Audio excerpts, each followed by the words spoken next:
Hello, Bill Scher. Good morning, Matt Lewis. Or I should say From Matt the K. right. Lewis. Matt K. Lewis. Yeah, there are too many Matt Lewises out there. And so the Matt K, as I fight to own the Matt Lewis brand, which is tough when there are, famous Matt Lewises around the world, I also staked out Matt K. Lewis, which is my Twitter handle. So at the very least, I can own that brand, hopefully. Are you comfortable with me asking what does the K stand for? All these years, I do not know what the K is for. It's Kenneth. It's sort of boring, named after my grandfather. And so this is why my children have very interesting and weird names, because, nobody wants to do, I'm an only child, and so I didn't want my kid to be an only child, so I now have two, and I have a name, which is a good name, Matt Lewis. You can't complain about it, but it's also, there was a lot of Matt Lewises. I think there were 3 Matt Lewises at Shepherd College when I went there in West Virginia, which could lead to some confusion, or it could get you out of trouble if you could blame the other Matt Lewis. So I named my kids, more sort of interesting names to avoid that. So, but Matt K. Lewis K is for Kenneth. But if Kennedy would have been maybe cooler. Or something. You could have done cooler, but Kenneth is the name. I feel that there's a regalness to Kenneth. It's not just Ken or Kenny. It was classy. Yes, I don't know that there are a lot of people being born today named Kenneth. I feel like it's not after 30 Rock. Maybe a few years need to pass after. Yeah, you're right. I guess that might have killed. You never know. What if your name was Bart Simpson or something? It doesn't even have to be an actor or a real person who screws you in the name game. It could be, tomorrow there could be the biggest, I don't know, jerk in the world could be a cartoon character by the name of Matt Lewis. And, it's like being Eric Cartman or something. What do you do?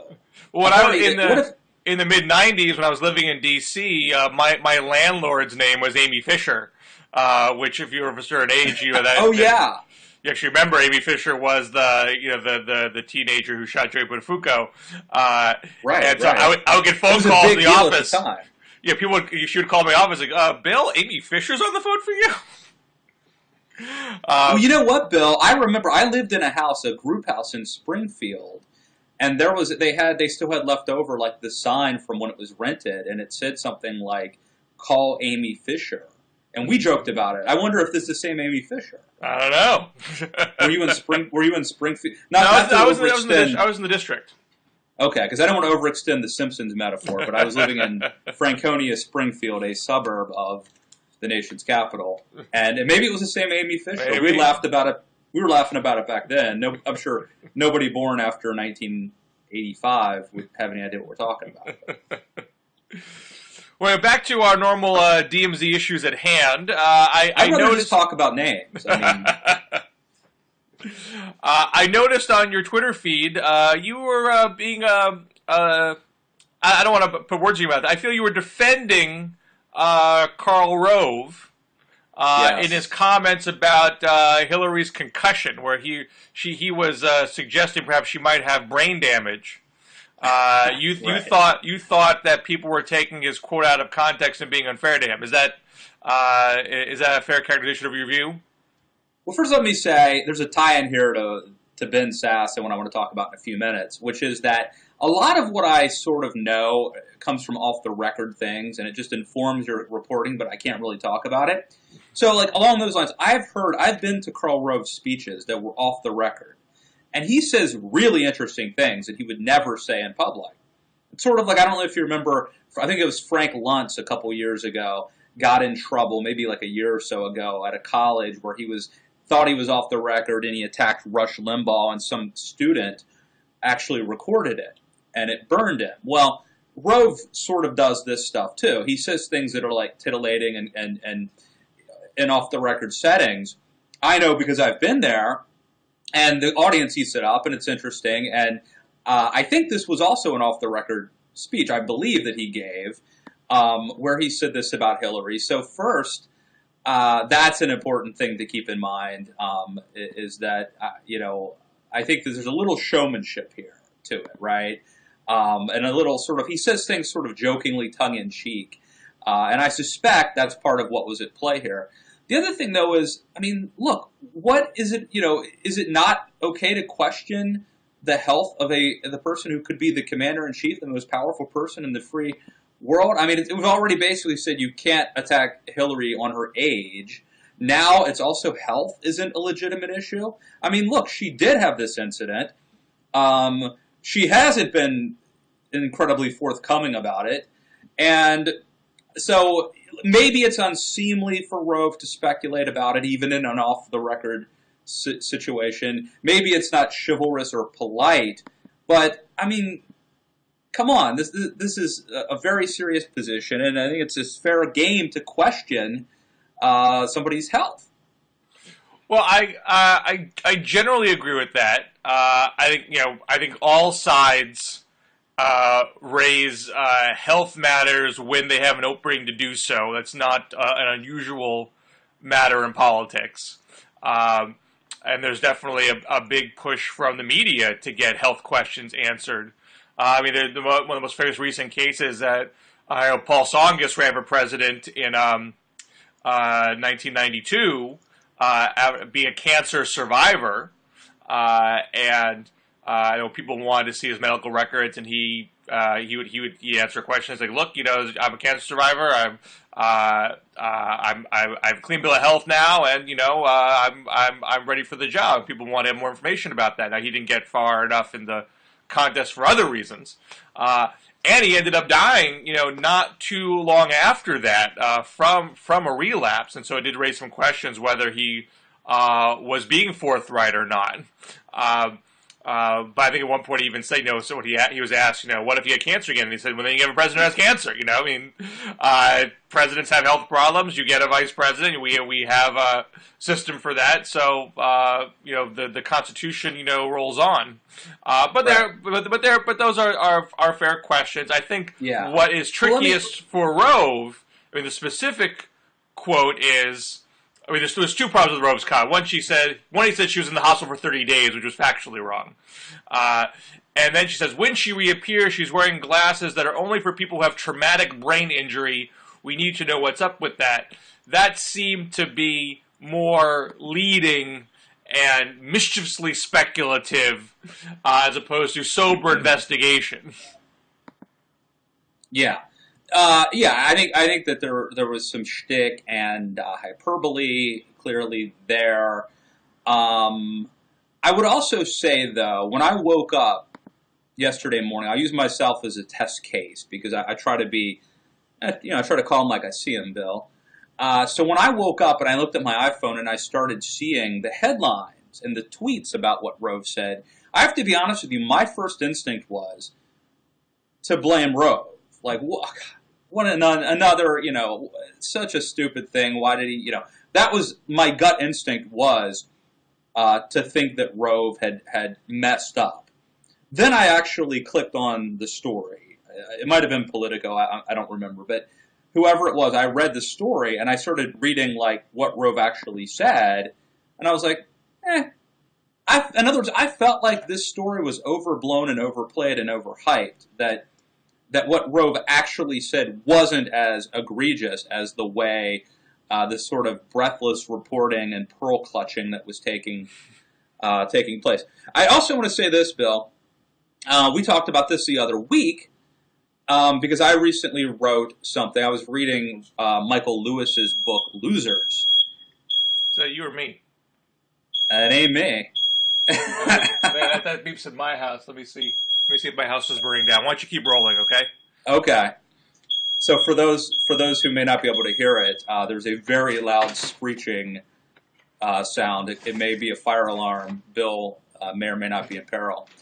So I was reading the Michael Lewis book, Losers, and in the book, there's a line about how Michael Lewis was on the campaign trail in 1996, and he was trailing like people like Pat Buchanan Steve Forbes and all sorts of people like that, Phil Graham, and he said that like all of them had a theory about how Bob Dole was actually really sick, and how Bob Dole would have to drop out of the race, and that they would end up winning because of that. And so Bob Dole, of course, is still alive, and we're many, many years now removed. 18 years or something removed from this campaign. And so it's sort of macabre, but I guess there's a sort of macabre wishful thinking to fantasize that your adversary, that the person standing between you and the White House, will have health issues. So even though I think it's entirely legitimate to bring this issue up and to raise it and to ask questions about it, and voters have the right to know. And we do know that politicians have concealed this, and it's not just Zongas, it's Jack Kennedy and FDR and others. I mean, so it's a fair point, but I would also advise Republicans, like, don't, I hate to put it this way, but don't get your hopes up that Hillary's not going to run, because she very well may, it may be, and she's in all likelihood as healthy as a clam. Yeah, that's an expression. It just seems like, in all likelihood, pretty weak sauce. It's like when you go after, there were subtle jabs made at McCain about his age, but I think the Obama campaign was pretty careful not to be like old people shouldn't be president, but to wrap it in kind of out of touch meme, to say they just didn't understand the problems of today, and that kind of line is pretty risky, and could easily not hit the mark, but then McCain would act kind of old and doddering in the debates. And look, I think McCain has perfectly fine faculties. I mean, I think McCain's going to run for re-election, and I think he's going to serve another 6 years. I mean, right. But he behaved in a way that, not doddering old man, I think that's right, but he acted in kind of an out-of-touch manner in the debates that it had a bit of like a get off my lawn vibe to it. Reagan, in the first debate against Mondale, Reagan was over-prepped, apparently, and did not perform well, and that opened the door to the age issue, which, of course, he diffused. Well, yeah, I've actually written about this before. People should watch that first Reagan-Mondale debate with distance, because in watching it, to me, he didn't seem old and doddering. He didn't seem like... What I'm repeating is, because, as you may imagine, Bill, these things become conventional wisdom. I think what I'm repeating is...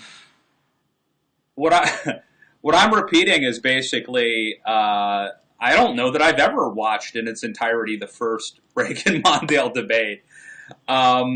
But these things become essentially conventional wisdom. And the shorthand is that in the first debate, Reagan stumbled, that he was overprepared, he didn't perform well.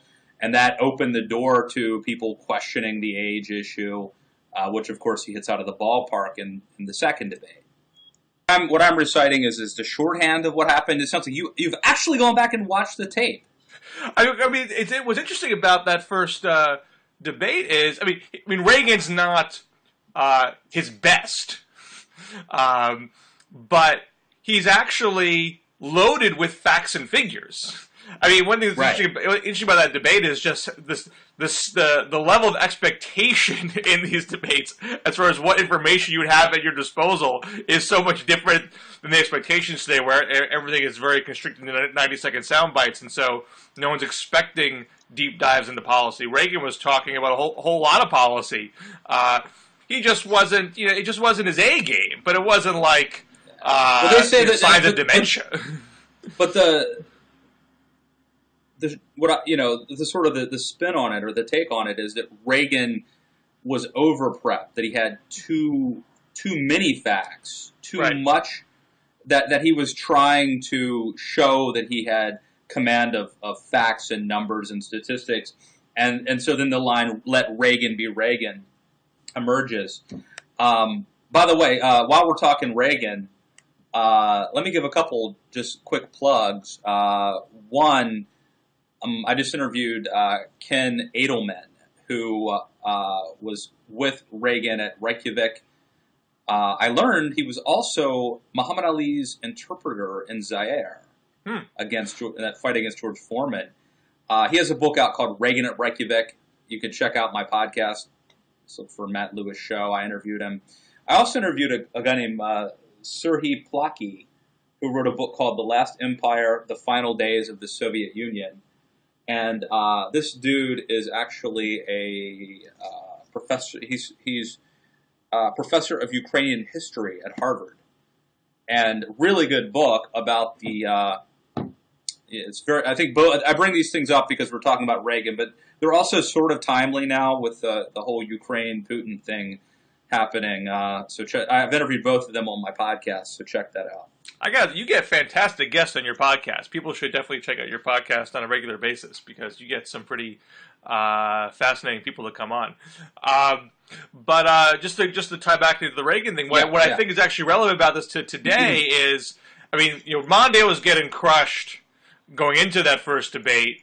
The fact that Reagan, didn't have his best day, I mean, it's just like with Obama and Romney and a lot of other incumbents that go into televised debates for re-election. Expectations are often out of whack, and it hurts the incumbent briefly.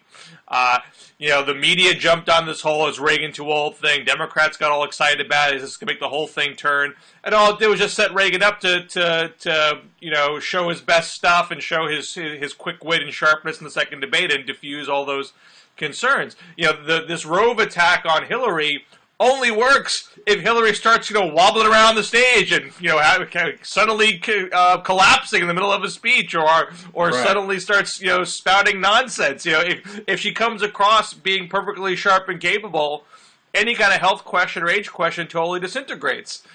So it just puts the ball in her court, and without any real hard evidence that she actually has a brain injury, that it's not a particularly wise bar to set. Well, again, I don't. There's some speculation that Rove was sort of intentionally floating this idea, the way that like Harry Reid does about Mitt Romney's taxes. I don't think that. Having been to some of these off the record things, I think this is Rove's shtick. I think he's playing to the audience, and I don't think he intended this to become a narrative to subtly float a trial balloon. But I agree with you that when Bob Dole falls off a stage, that reinforces a bad narrative. The way that Hillary Clinton can overcome this and the age issue, the health issue and the age issue, is to run a robust campaign. And she can't do what she did last time, which is the whole coronation thing. What she needs to do is to be very aggressive, sort of like she was when she ran for Senate in New York, and get out there among the people, show energy, show enthusiasm, fight, ask for votes, fight for it, and that will dispel these narratives, right? But what if she doesn't? If she falls off the stage like Bob Dole, which, and again, even that, that was probably overblown, right? It's sort of like the whole George H.W. Bush not knowing about a scanner at a grocery store, like not really the true story.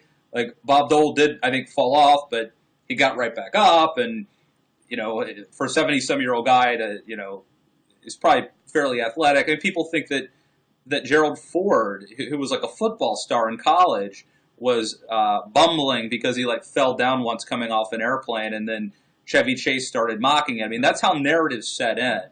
So I think that Hillary can overcome it, but if there is a misstep that reinforces this narrative, then she's in deep trouble.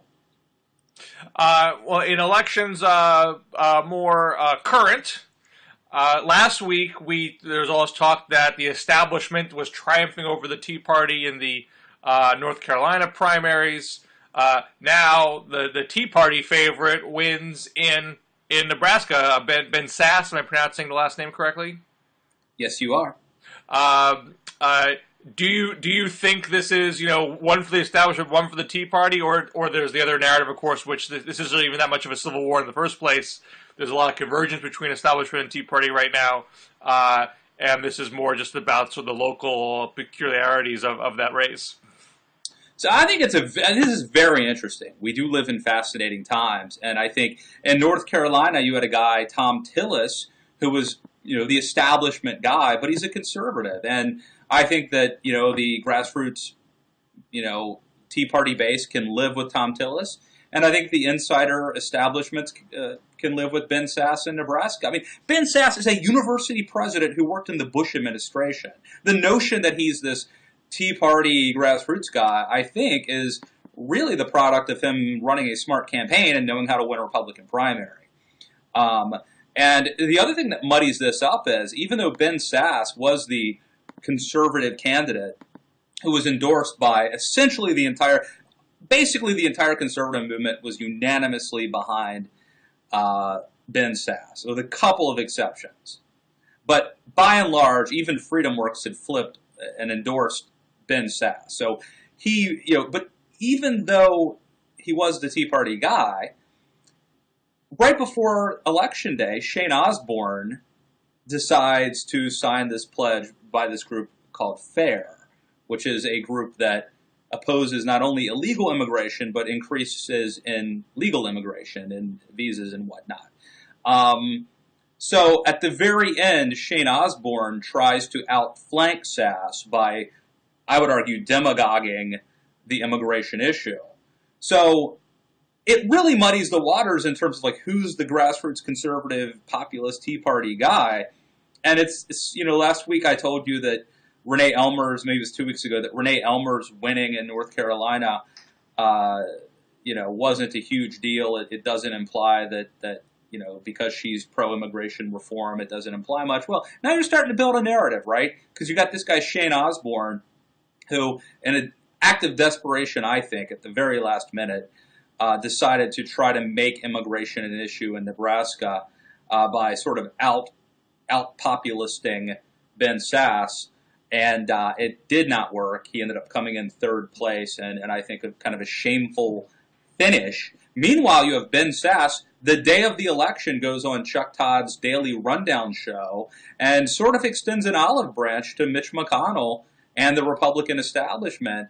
Then he puts out a memo, or his strategist put out a memo last night reinforcing what I had written, what I had predicted, what I had sort of known, saying that he's not going to be a reflexive no vote, and nor is he going to go out of his way to attack the establishment.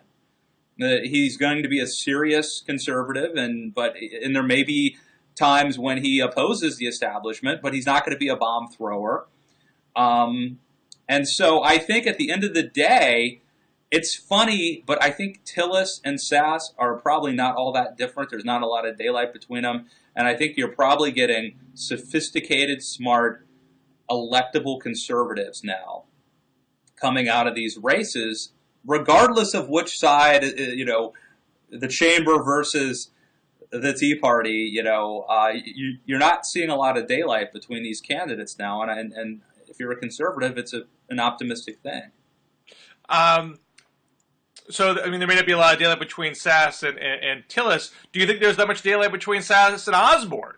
I mean, were there any? I mean, you mentioned immigration. Was there actual daylight between the two in immigration? Where there's actual daylight on any other substantive issue? Can you explain why some of the Tea Party groups made this kind of a litmus test? Why FreedomWorks disendorsed Osborn and went to Sasse? What's the behind the scenes logic here?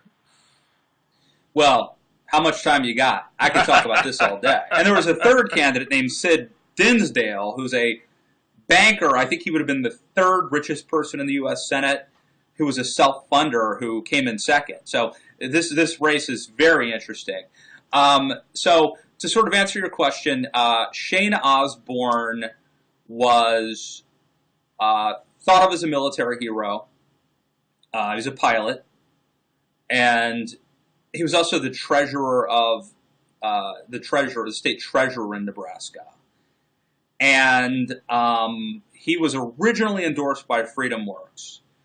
Ben Sasse was, to be honest with you, I think that the Tea Party and some of these outside conservative groups have a bias toward somebody who's new and fresh.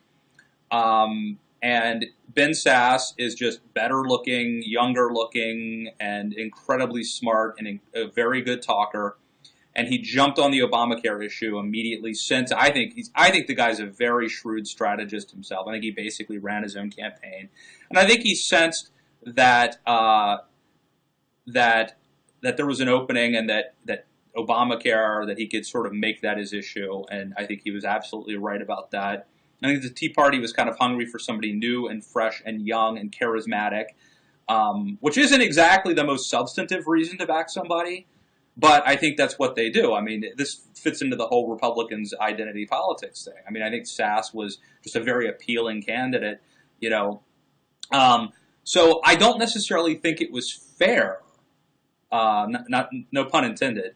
I don't necessarily think it was fair that all the conservatives backed Sasse. And for a long time, I felt a little bit sorry for Osborn because, you know, FreedomWorks essentially, having endorsed him, threw Osborn under the bus, rescinded their endorsement of him, based almost solely on the fact that all the other cool kids, the other conservative groups, were behind Sasse, and because Osborn was liked by the establishment, by Mitch McConnell. Like, that was his sin. Not that he had done anything wrong, but just because that. Now, there's also this other interesting underbelly, which is a sort of a populist conservative thing, where anti-immigration people like Laura Ingraham and Phyllis Schlafly and Chris Kobach, who is a Kansas conservative who I think authored the Arizona bill, the controversial Arizona bill, where they do not trust Sasse. I mean,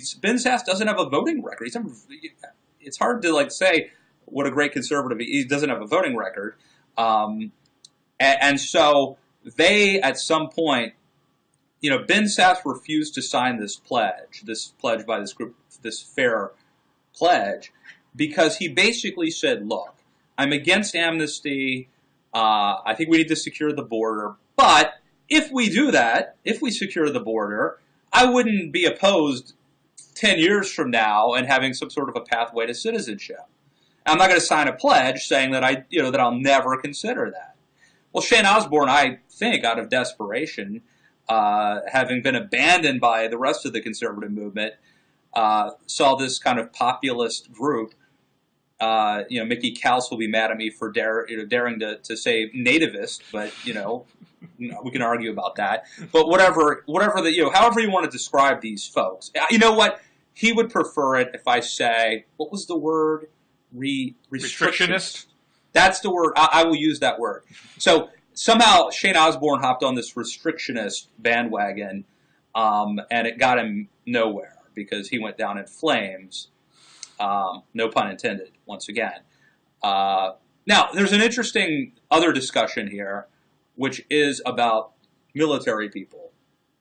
And that I do hear grumblings amongst conservatives that, conservatives are supposed to love military, right?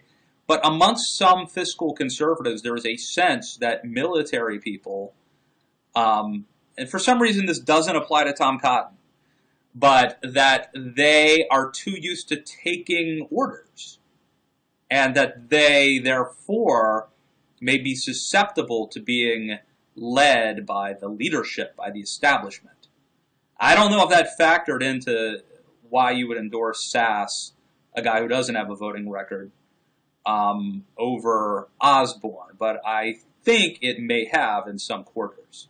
And it's a weird, interesting theory, isn't it?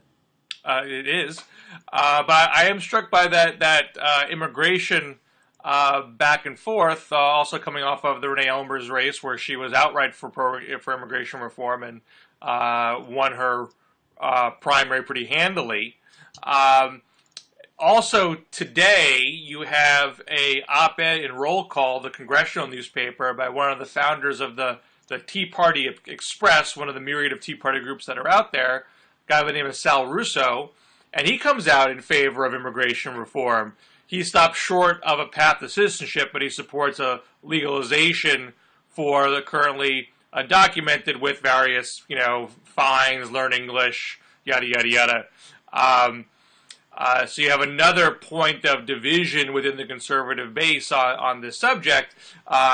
We're going to end this this period of congressional primaries in a few weeks. They're not all done, but they're mostly done after mid to late June. You have a congressional work period, from Memorial Day to the end of July. Then you have August recess. Then you have, the general election campaign in the fall. President Obama meets with law enforcement agencies yesterday and says, we got 2 to 3 months here. This is our window. Make this happen. I think the subtle message being, if Republicans don't step up, then I'm going to do executive actions to alleviate some of the deportations. Do you have an aligning of stars here with Republicans not suffering anti-immigration backlash in the primaries? You have some newfound Tea Party support. You have Boehner making some noise that he's still open to getting something done this year. Could this actually happen? I don't think so, Bill. So, first, let's talk about Sal Russo, because it's interesting. My former colleague, Alexis Levinson, who's now at roll call. By the way, let me just say, people don't realize the Daily Caller is a breeding ground for for terrific journalists like Chris Moody at Yahoo, like Alexis Levinson at Roll Call, like John Ward at the Huffington Post, and others. So kudos to her. She wrote a piece a few months ago for the Daily Caller pointing out how, a lot, and by the way, the Washington Post essentially recycled that piece 3 months later, about how these Tea Party groups basically just pay themselves and consultants a lot of money and don't actually spend a lot of money on candidates. But Sal Russo, it's interesting because this is a guy who's a Republican political consultant who's been around for decades, who runs or co-runs one of the most prominent Tea Party groups. And this is a Republican political operative who's been around for many, many years, who is now a Tea Party guy. So, I don't know. I find that interesting. Does this Tea Party Express do actual Tea Party things? Do they have chapters? Do they endorse candidates? What do they do? I think they're one of the more prominent, important groups. I think that they do bus tours, and I think they were very important in 2010 with people like Sharon Angle and others that they would endorse, and it was a pretty big deal. And so I think that they have the name Tea Party. I think that a lot of what they do is actually raise money and then, endorse candidates and ostensibly, occasionally, sometimes run ads or help them. But they're as legit as any Tea Party group can be legit. And so, it's not like this is the Liberty Fund or, this is one of the most prominent Tea Party groups. Which interestingly is run by a Republican, political consultant who's been around for a long, long, long, long time. But going to your sort of larger, more important question about immigration reform, despite the fact that we're seeing things in Nebraska and North Carolina, and there is still the people who are against immigration reform are utterly passionate about it. The people who are for it, there's the line,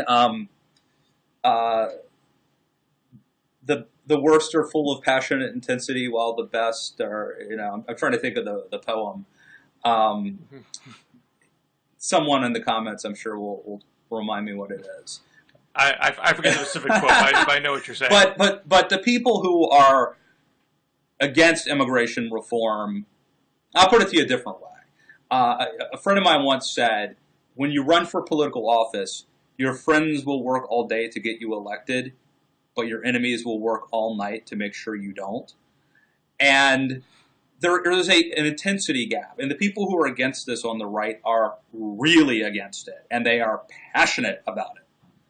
And so the only way this happens, the only way it happens is if John Boehner somehow pulls a parliamentary trick, somehow passing some bill that's like nominally about immigration and using that as a pretext to establish, some sort of a conference committee, and then put it on the floor and rely on Democrats voting for it, and only a few Republicans. I mean, it would. The only way this happens this year, Bill, is if some sort of trickery by Boehner, which would go nuclear if that were to happen. Well, it was only a few weeks ago where Boehner literally put a bill on the floor without telling his caucus he was doing it,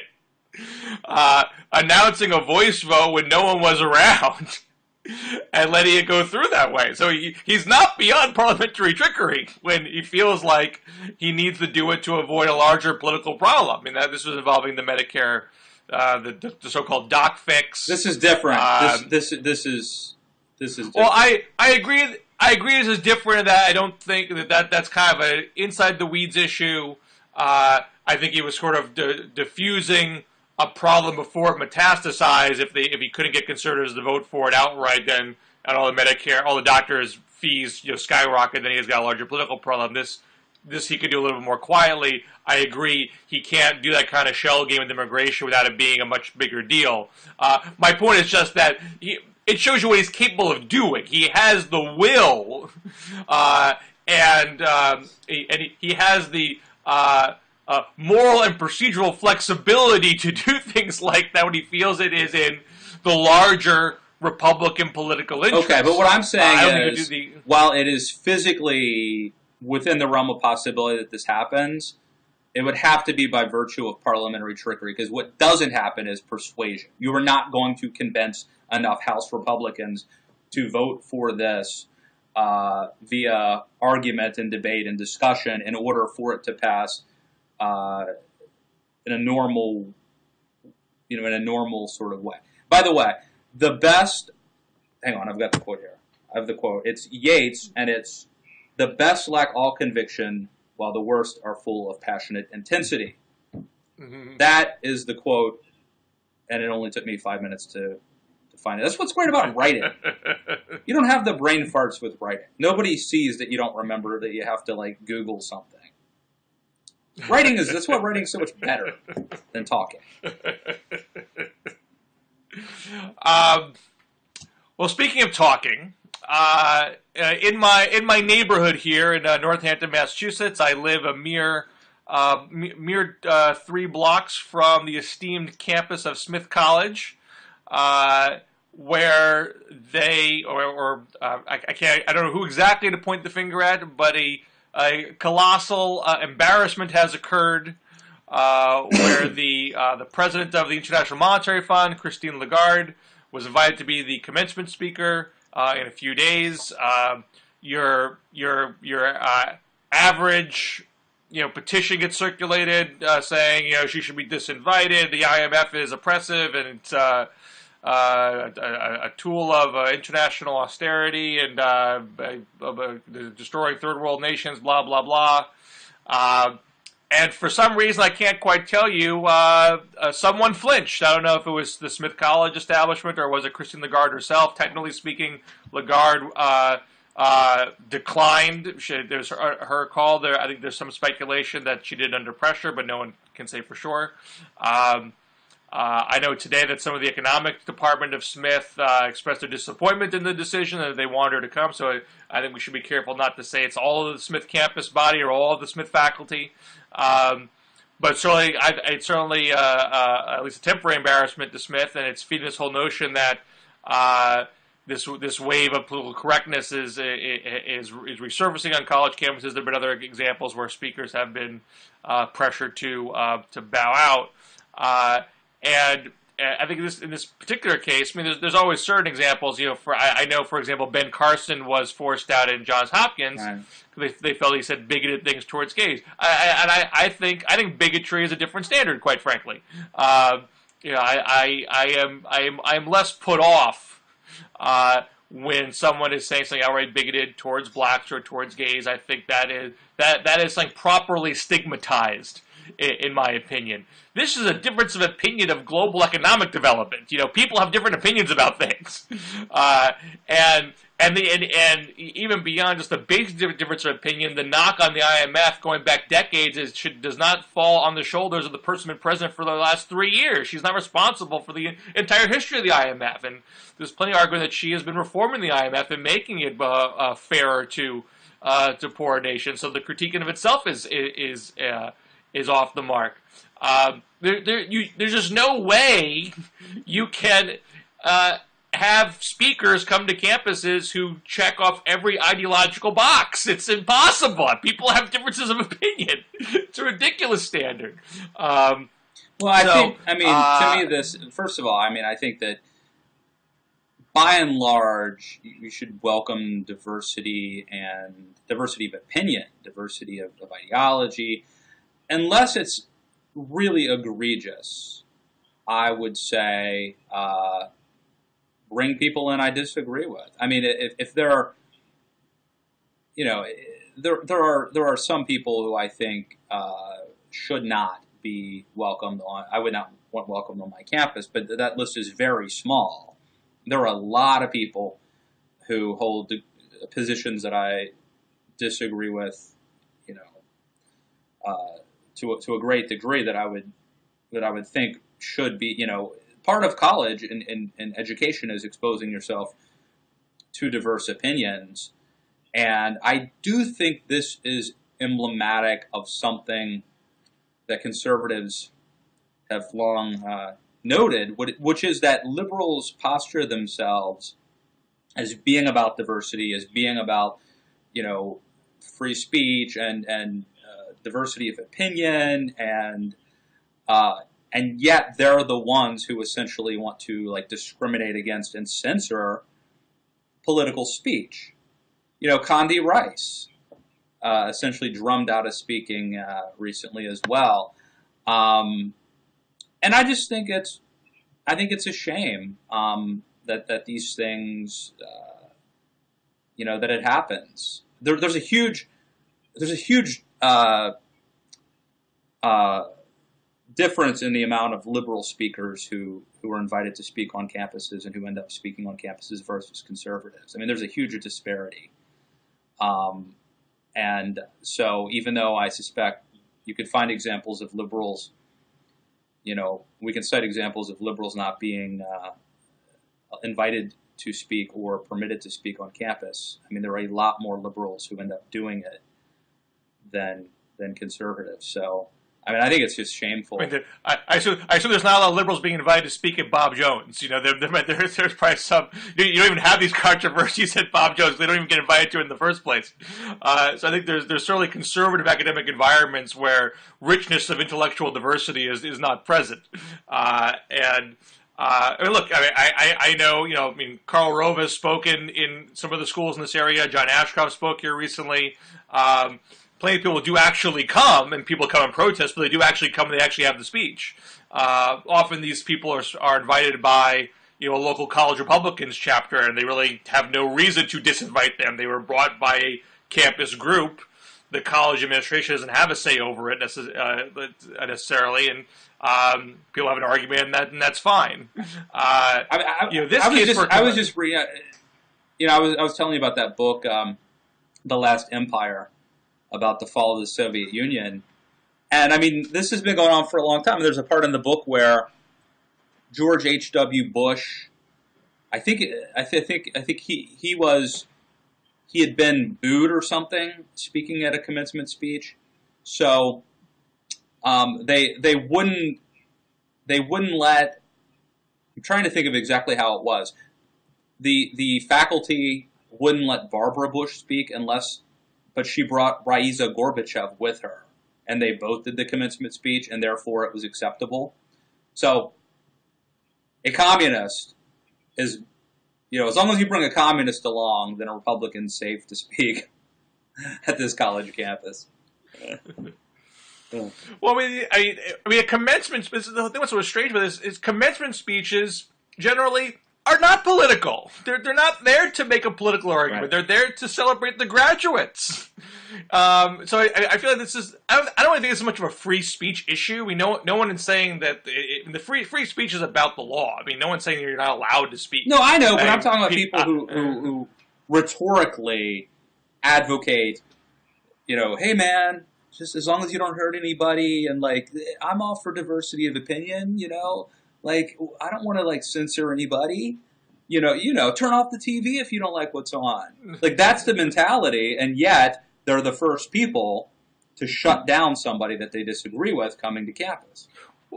Well, yeah, I mean, I don't know the individual people making the criticism, so I don't think it's fair to say that they are displaying an internal hypocrisy, because I don't know what their views are about intellectual diversity or their views about lyrics on music or what have you. They may well have a coherent philosophy here that's being expressed. Because look, you could say, look, this is my campus. I'm a faculty member. It's a faculty-run governance structure. We choose what rises to the level of good intellectual discourse, and there are certain people who think don't contribute positively to that discourse, and we think they shouldn't come here. I mean, everyone makes decisions on who comes and who doesn't. So I don't necessarily think I don't see it as an hypocrisy issue. I see it as a stupidity issue. There's no good reason in this case to say this person would not is probably the most powerful woman in the world. Okay. But an accomplished and powerful in the world should not have something to say at one of the few women's-only educational institutions in the country. She has something to say about women's education and what women graduates can do to contribute to the world, whether or not you agree with her on global economic development. She's a plausible person to serve in that role. So I just think it's very short-sighted. I don't think it means that people are hypocritical necessarily. I just think they're being very misguided. I don't see this as a First Amendment issue, but I just think it's just soft-headed, particularly at a college where, college is supposed to be about expanding your mind, to take someone who is not a crackpot, is not a low-rent figure, and say she doesn't have something to contribute to the conversation. That's strange to me. Yes, I agree. We agree on that. And when we do our college tour, Bill, get used to this. This is going to be, we'll probably be picketed and protested and yeah.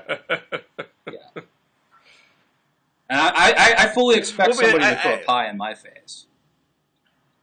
If you want to protest, look, if you want to boycott, if you want to try to pressure not to speak, I think you have a First Amendment right to do that.